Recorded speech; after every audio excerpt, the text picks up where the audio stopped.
여러분, 삶을 살다 보면 때때로 아찔한 순간들이 있지요. 그런 순간들 속에서 그 위기, 그 아찔한 순간을 넘긴 다음에 고백되어지는 말이 바로 오늘 본문입니다. 특별히 오늘 본문에 보면, 본문 맨 위에 보면 이렇게 표제라고 하는데, 시편에 보면 항상 그 위에 표제가 있어요. 제목들이 있는데요. 제목이 보면 이렇게 기록되어 있습니다. 다윗의 시라고 되어 있어요. 먼저 다윗의 시. 그러면 오늘 본문은 다윗이 기록한 시이겠죠. 다윗이 자신의 삶을 돌아보면서 기록한 시이고요. 또한 그 옆에 보면 다윗의 시 곧이라고 하면서 뭐라고 혹시 기록되어 있는지 아십니까? 뭐라고 기록되어 있어요? 다윗의 시 곧 성전에 올라가는 노래라고 되어 있습니다. 성전에 올라가는 노래. 다시 말하면 오늘 본문은 다윗이 자신의 삶 속에 있었던 고난의 때를 기억하면서 기록한 시이고요. 후대의 사람들이 그 다윗의 시를 가지고 성전에 올라가면서, 즉 예루살렘 성전에 올라가면서 예배하러 올라가면서 불렀던 노래가 바로 오늘 본문인 것이죠. 그런 의미에서 보면 하나님 앞에 예배하는 우리들이 가져야 할 마음 중 하나가 바로 오늘 본문 속에서 고백되어지는 마음이기도 합니다. 지난 시간들을 돌아보면서 짧게는 일주일의 시간, 아니면은 이제 8월 오늘 마지막 주인데 8월 한 달의 시간들, 아니면 우리 인생의 삶을 돌아보면서 그때 하나님께서 나를 도우셨고 나에게 하나님의 은혜가 있었기 때문에 내가 하나님 앞에 예배할 수 있음을 감사하면서 나아가는 것이 오늘 본문의 이야기라고 할 수 있습니다. 더 근본적으로 생각해 보면 내가 죄로 인해서 영원한 죽음에 이를 수밖에 없는 그때에 하나님께서 예수님을 통해서, 예수님의 십자가를 통해서 나를 구원하신 그 구원의 은혜에 대한 감사의 찬양으로 나아가는 것이 바로 오늘 본문이라고 할 수 있습니다. 여러분, 우리의 예배는요, 그렇게 지난 날에 대한 일주일, 한 달, 내 생애에 하나님께서 나의 편이 되어 주셨다라는 고백, 나의 삶에 은혜를 주셨다라는 고백이 담긴 것이 바로 우리의 예배가 되어야 합니다. 그럴 때 우리의 예배가 진정성이 있는 것이죠.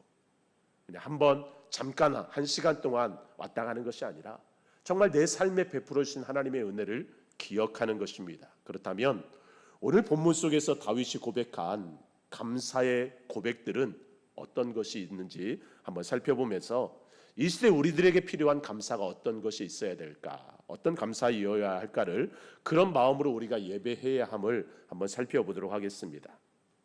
여러분, 먼저 오늘 본문 보면 다윗이 고백한 하나님이 우리 편이 되어 주셨다라고 하는 때가 있습니다. 그 때가 언제인가?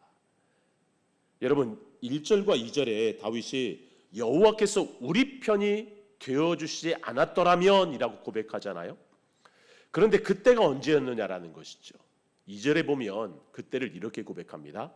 사람들이 우리를 치러 일어날 때. 사람들이 우리를 치러 일어날 때. 그리고 다윗이 고백한 위기의 때, 정말 생각만 해도 아찔했던 그때는 언제냐면 사람들이 자신을 공격할 때예요. 사람들로 인해서 힘들었을 때. 여러분, 그러고 보면 우리들에게도요, 가장 힘든 때는 언제냐? 어떤 상황보다 사실 사람들로 인해서 힘들 때, 그때가 가장 힘든 때예요.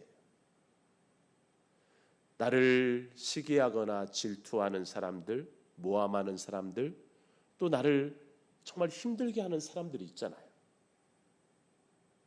어떤 올무와 같은 그런 상황들, 이런 사람들로 인해서 고통을 당할 때, 고난을 당할 때가 가장 힘들죠. 넓게 보면 전혀 모르는 사람들로 인해서 그런 고난을 겪을 때도 있지만, 때로는 가까이 있는 가족이나 친구나 동료나 아니면 교회 공동체 안에서도 그렇게 사람들로 인해서 고통을 겪을 때가 있다라는 것이죠. 여러분, 다윗도 그랬습니다. 다윗도요, 좀 넓게 보면 블레셋이나 암몬 같은 그런 이웃 나라들의 공격이 다윗을 힘들게 했죠. 그런데 사적인 관계로, 그보다 더 힘들 때는 언제예요? 사적인 관계로는 장인이었던 그 사울 왕이 자신을 죽이려고 했던 그 순간들, 더구나 아들이었던 압살롬의 배신으로 인하여서 왕궁에서 쫓겨나야 했던 순간들, 또 친구와 같은 그런 신하들의 배신, 그렇게 사람들로 인해서 정말 힘들었을 때, 여러분 오늘 본문에 보면 다윗이 그때라는 말을 3번 반복하고 있어요. 3절과 4절 5절에서 그때 그렇게 사람들로 인해서 힘들었던 그때를 3번이나 반복하면서 얼마나 힘들었는지를 고백하고 있습니다. 여러분 그 3번의 그때를 한번 볼까요? 먼저 3절에 보면 그때에 그들의 노여움이 우리에게 맹렬하여 우리를 산채로 삼켰을 것이다 라고 말합니다. 여기서 말하는 노여움은 뭘까요? 노여움은요, 바로 분노와 증오와 같은 그런 불같은 화를 말합니다. 굉장히 극렬한 그런 화, 죽일 듯이 달려드는 그런 화를 말하는 거죠. 더구나 지금 나보다 더 강한 힘을 가지고 있는 자들의 그런 화는 여러분 당해낼 수가 없습니다. 보통 사람들 경우는 그런 경우도 많잖아요. 세상 사람들 보면 막 맹렬히 화를 쏟아내는 사람들이 있잖아요. 4절과 5절에서 반복되고 있는 그때는 언제입니까? 그때에 물이 우리를 휩쓸며 시내가 우리 영혼을 삼켰을 것이며 그때에 넘치는 물이 우리 영혼을 삼켰을 것이다. 여러분 여기 보면 물이라는 표현이 나오는데 물이 우리를 휩쓸고 삼켰다라고 말하는데요. 여러분 이건 마치 바다에 쓰나미가 일어나듯이 걷잡을 수 없는 그런 공격을 말합니다. 모든 것을 쓸어버리는 그런 상황을 말하는 거죠. 그런 강력한 힘을 말합니다.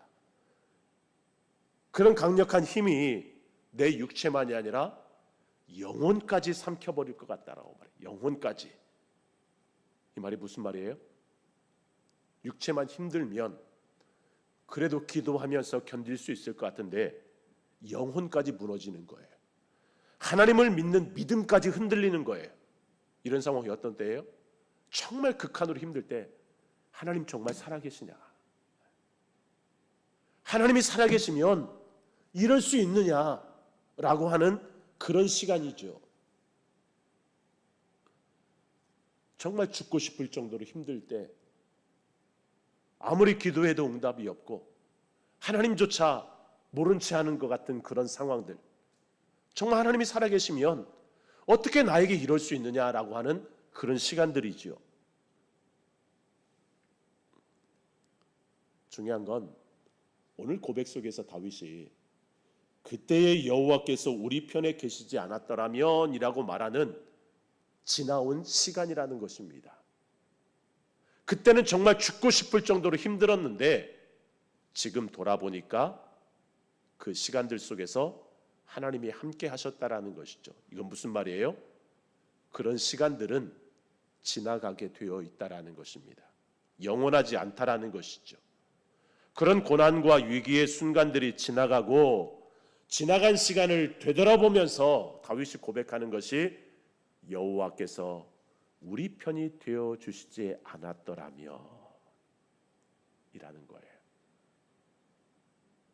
그런 고백을 2번이나 반복해서 하고 있습니다. 여러분 이것은 사실 가정법이 이러잖아요. 그렇죠? 여호와께서 우리 편이 되어 주시지 않았더라면 그렇게 기록하고 있지만 사실 이 말 속에는 어떤 확신이 있어요? 하나님께서 내 편이 되어 주셨다라는 거잖아요. 그런 고백이잖아요.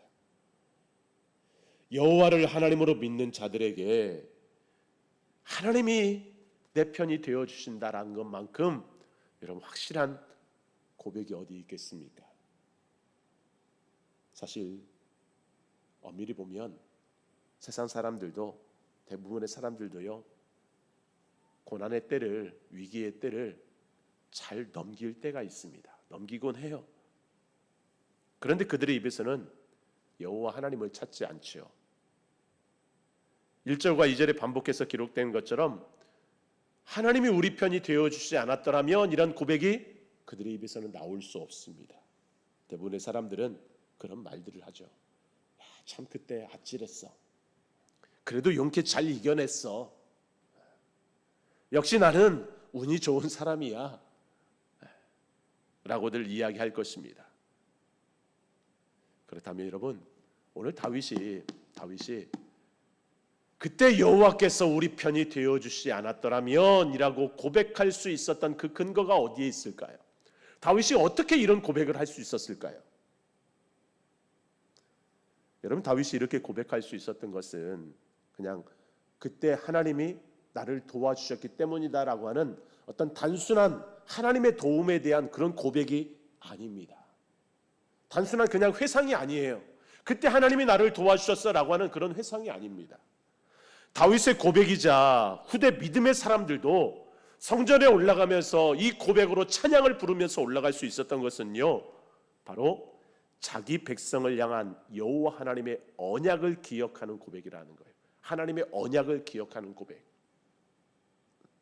여호와께서 우리 편이 되어주셨다라는 것은 하나님께서 우리 편이 되어주셨기 때문에, 내 편이 되어주셨기 때문에 다행이었다라고 하는 정도가 아니라, 하나님이 말씀하셨잖아요. 그들에게 나는 너희 중에 행하여서 너희의 하나님이 되고 너는 내 백성이 될 것이다 라고 하는 그 하나님의 언약, 그 신실한 하나님의 언약을 붙들고 있었기 때문에 이런 고백을 할 수 있었던 것이죠. 그렇지 않았다면 다윗 또한 야, 그래도 용케 그때를 잘 넘겼어 라고 했을 것입니다. 여러분, 이 시대를 살아가는 우리들에게 바로 이런 고백이 필요합니다. 우리 또한 예수님의 십자가 언약 안에 있는 하나님의 백성이고 하나님의 자녀들이잖아요. 여러분, 이 하나님의 언약은요, 절대로 깨지지 않습니다. 우리가 불렀던 찬양처럼, 보온소로 불렀던 찬양처럼 이 하나님의 언약은 변하지 않습니다. 그래서 많은 믿음의 선진들이, 믿음의 선배들이 그런 하나님의 언약을 붙들고 살아갔어요. 어떤 고난의 순간에서라도, 죽을 만큼 힘들었을 때라도 그 하나님의 언약 붙들고 하나님 앞에 기도하면서 위기의 때를 넘길 수 있었던 것이죠. 그런 하나님의 언약을 붙들고 고백한 고백 중에 가장 확실하게 드러난 고백이 바로 성경에 있습니다. 사도 바울의 고백이에요. 로마서 말씀인데요, 로마서 8장입니다. 우리 좀 길지만 이 고백을 우리의 고백으로 삼아서 좀 함께 읽어봤으면 좋겠습니다. 로마서 8장 31절부터 39절인데요, 제가 한 절 읽고 여러분이 한 절 읽고 그렇게 좀 읽겠습니다. 자, 막 띄워주시고요. 제가 먼저 읽겠습니다. 그런즉 이 일에 대하여 우리가 무슨 말을 하리요? 만일 하나님이 우리를 위하시면 누가 우리를 대적하리요?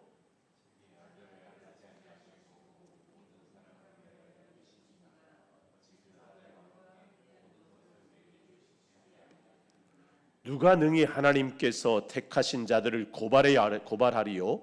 의롭다 하신 이는 하나님이시니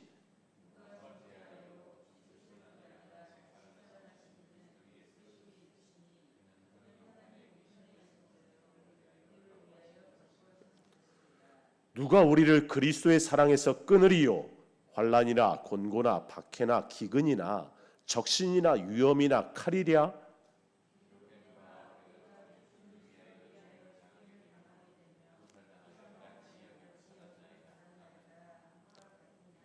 그러나 이 모든 일에 우리를 사랑하시는 이로 말미암아 우리가 넉넉히 이기느니라.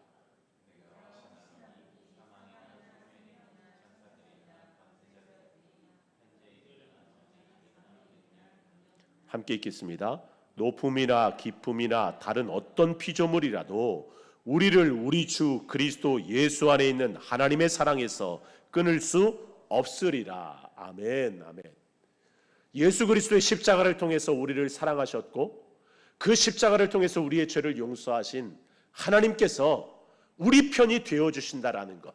이건 단순히 둘 중에 누구의 편이 되어 주느냐가 아니라 하나님께서 자기 백성 삼으시고 자기 자녀 삼으신 그들을 향한 하나님의 일방적인 은혜라고 할 수 있습니다. 여러분, 원하기는 정말 때로 죽을 것 같은 그런 상황들, 고난의 시간들, 때로는 사람들 때문에 힘들어하는 그런 순간들 속에서 여러분, 하나님의 언약 붙잡고 견디며 기도할 수 있기를 주님의 이름으로 축복합니다. 8월의 마지막 주일, 8월 한 달을 돌아보면서, 때로는 짧게는 이번 한 주간을 돌아보면서, 아니면 우리의 인생을 돌아보면서 우리의 삶에서도 다윗처럼 정말 아찔했던 순간들, 사람들로 인해서 힘들었던 그런 순간들이 있었습니다. 여러분, 그런 순간들 속에서 우리를 붙잡고 계신 하나님의 언약을 기억하며 되돌아보는 시간들 속에서 우리 또한 여호와 하나님께서 우리 편이 되어 주셨다라는 고백이 저와 여러분들의 고백이 되기를 주님의 이름으로 축복합니다. 여러분, 요즘 사람들 보세요. 얼마나 자기중심적으로 살아가는지 몰라요. 그런 사람들 때문에 때로 우리의 몸이 힘들고 마음의 상처와 아픔들이 생길 때도 있습니다. 더 나아가서 우리의 영혼이 실족될 만한 그런 상황들이 올 수도 있어요. 여러분, 그럴 때마다 예수님의 십자가 사랑으로 날 사랑하시는 하나님이 신실하게 우리 편이 되어 주신다라는 것, 내 편이 되어 주신다라는 것 기억하고, 그렇게 우리 편이 되어 주시는 하나님을 향해서 나 또한 하나님, 내 편이 되어 주심을 믿습니다. 그리고 그 시간들이 지나간 다음에 그 하나님이 내 편이 되어 주셨기 때문에 내가 견딜 수 있었다라고 고백하며 감사함으로 하나님 앞에 예배하고 나아가는 저와 여러분들의 삶이 되기를 주님의 이름으로 축복합니다.